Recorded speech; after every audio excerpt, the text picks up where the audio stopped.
cambiato rispetto alle scorse edizioni. Si parte con i ragazzi che sono già pronti, allora già per scaricare i motori.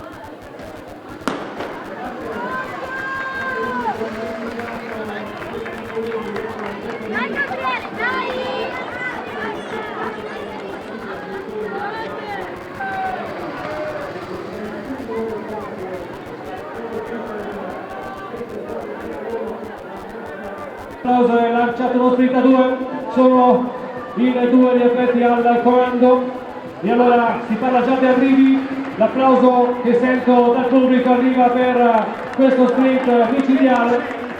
Con 306 vince Massimiliano Berti, seguito da Alex Cestini. Massimiliano Berti della SA Valchiese e al terzo posto con 312 Dani Caresani. Atletica Azione. Questo è il podio, ma andiamo ad applaudire tutti quanti perché saranno davvero tantissimi. L'applauso ai ragazzi, vedete, atleti abituati a correre, si vede anche dal fisico.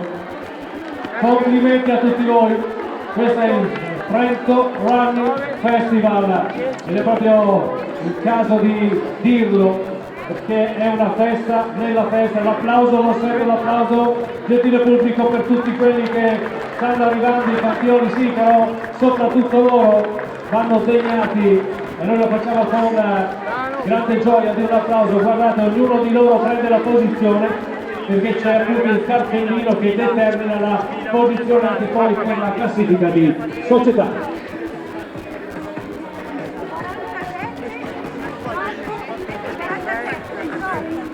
Certo che lo facciamo l'applauso, tutto per voi ragazzi, si fa fatica, per poco daremo anche la classifica, intanto sono pronte le ragazze